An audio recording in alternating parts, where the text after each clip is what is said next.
सुप्रभात बच्चों। Saint Vincent Pallotti school Besa branch की हिंदी कक्षा में आप सभी का एक बार फिर से स्वागत है। बच्चों, इसके पहले वाले वीडियो में हमने हिंदी व्याकरण भारती का पाठ क्रमांक 6 क्रिया का भाग 1 देखा था। आज हम इसी पाठ का भाग 2 पढ़ने वाले हैं।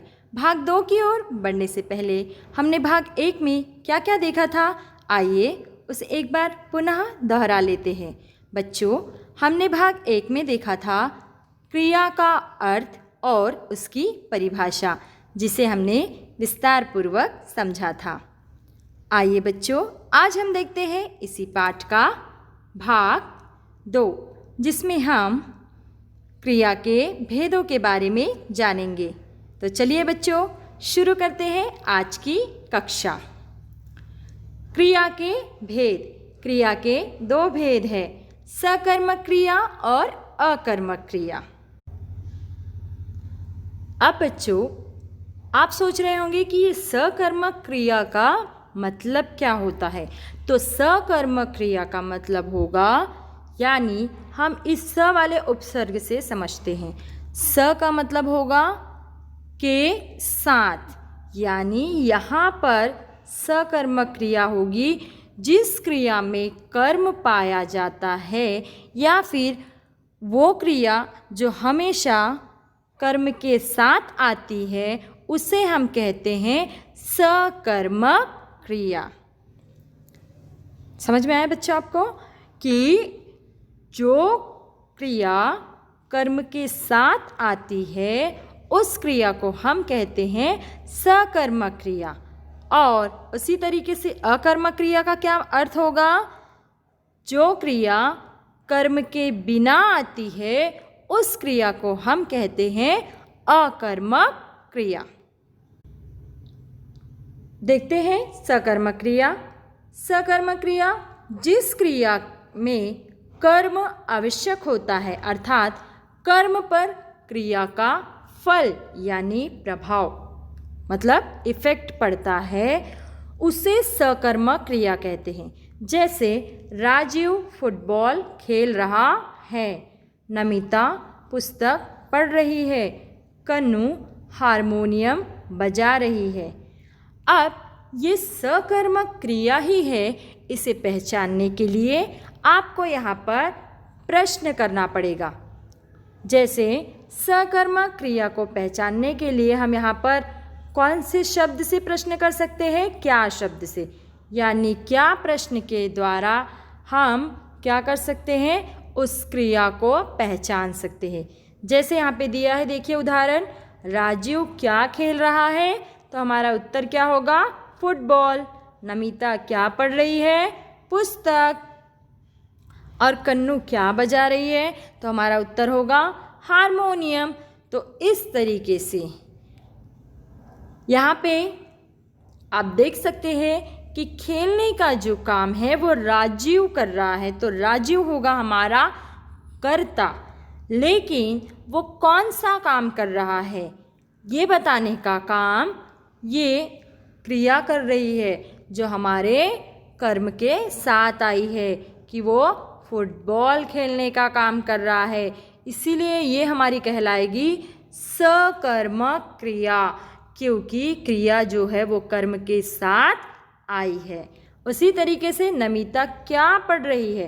अब पढ़ने का जो काम कर रही है वो है नमिता, तो नमिता यहाँ पे क्या होगी? कर्ता, क्योंकि नमिता काम कर रही है।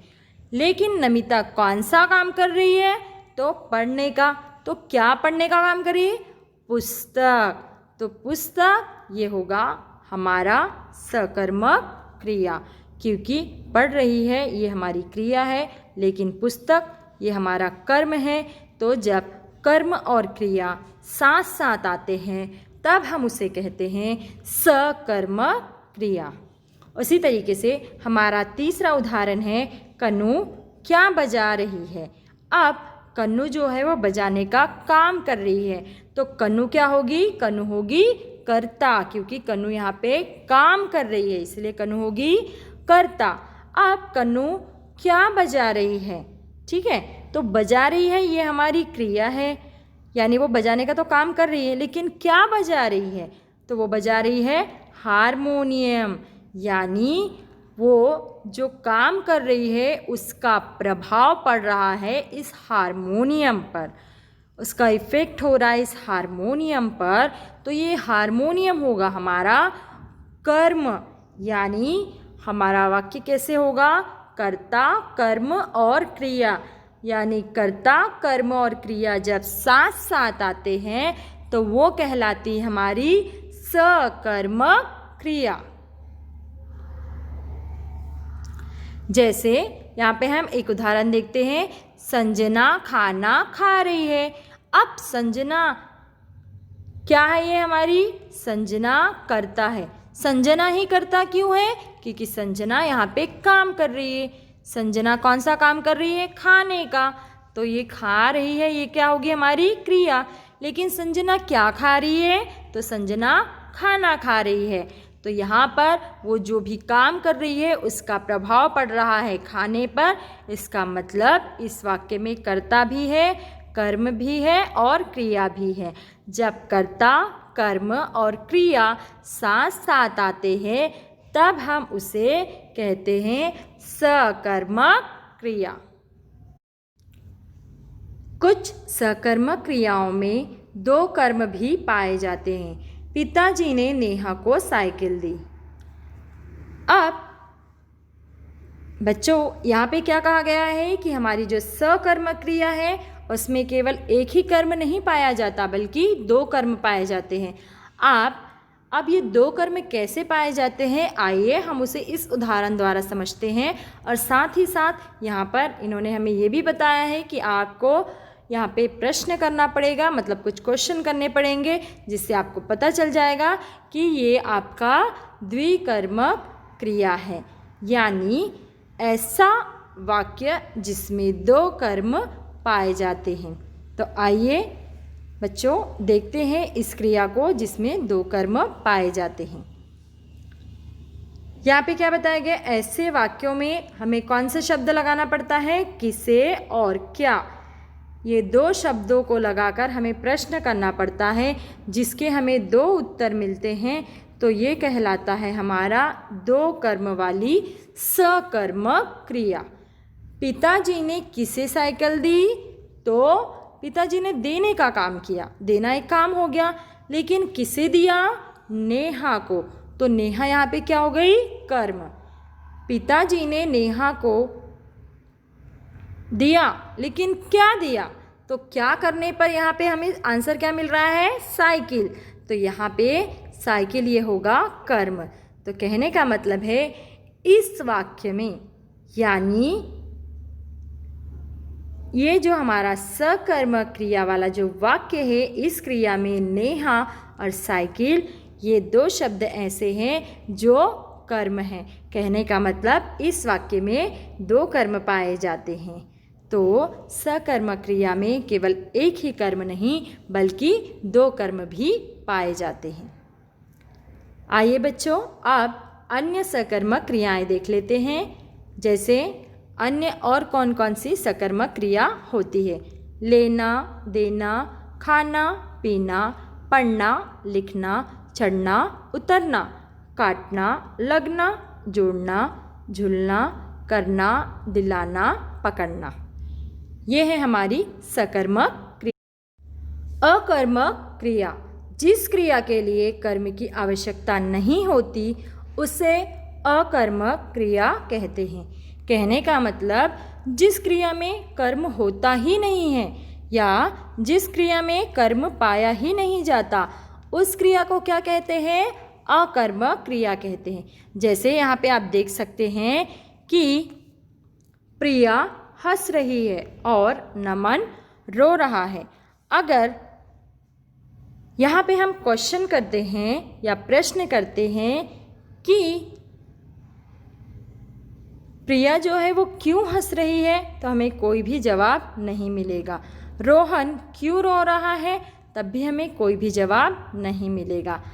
अब यहाँ पे प्रिया के हंसने के बहुत सारे कारण हो सकते हैं। जैसे वो हम कह सकते हैं कि कोई जोक सुना है इसलिए हंस रही है, या फिर उसे बहुत अच्छे मार्क्स मिले हैं एग्ज़ाम में इसलिए वो खुश है, या फिर वो अपने फ्रेंड्स के साथ खेल रही है इसलिए उसको मज़ा आ रहा है तो वो हंस रही है, या उसको कुछ अच्छी न्यूज़ मिली है इसलिए वो हंस रही है। तो ये हंसने के बहुत सारे कारण हो सकते हैं, लेकिन यहाँ पे सिर्फ ये बताया गया है कि वो हंस रही है।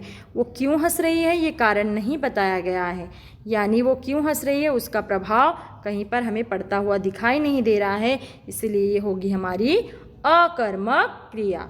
उसी तरीके से नमन रो रहा है। अब नमन क्यों रो रहा है? क्या उसको चोट लगी है, क्या उसको भूख लगी है, या फिर क्या उसकी कोई बहुत अच्छी फेवरेट चीज़ थी वो टूट चुकी है, या फिर वो कहीं गिर गया है, या वो फेल हो गया है?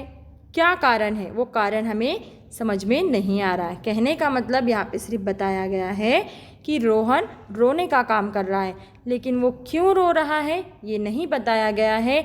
तो इसका मतलब ये होगी हमारी अकर्मक क्रिया, यानी जो क्रिया कर्म के बिना आती है उस क्रिया को हम कहते हैं अकर्मक क्रिया। अकर्मक क्रिया के यहाँ पे कुछ उदाहरण हैं। अन्य अकर्मक क्रियाएं, जैसे बच्चों आपको एक चीज़ और यहाँ पे ध्यान देनी है कि अकर्मक क्रिया में केवल आपको क्या दिखाई देगा? कर्ता और क्रिया। जिसमें कर्म बिल्कुल नहीं होगा वो होगी हमारी अकर्मक क्रिया। यानी हंसने का काम कौन कर रही है? प्रिया। तो प्रिया होगी हमारी कर्ता, और प्रिया कौन सा काम कर रही है? तो हंसने का काम कर रही है, तो हंस रही है ये होगी क्रिया। तो जिस क्रिया में कर्ता और क्रिया पाया जाता है वो होती है हमारी अकर्मक क्रिया। उसी तरीके से नमन, नमन यहाँ पे कौन सा काम कर रहा है? रोने का। तो नमन होगा कर्ता और रो रहा है ये है क्रिया। तो इस तरीके से जिस वाक्य में कर्ता और क्रिया पाया जाता है वो होगा हमारा अकर्मक, यानी वो होगी हमारी अकर्मक क्रिया।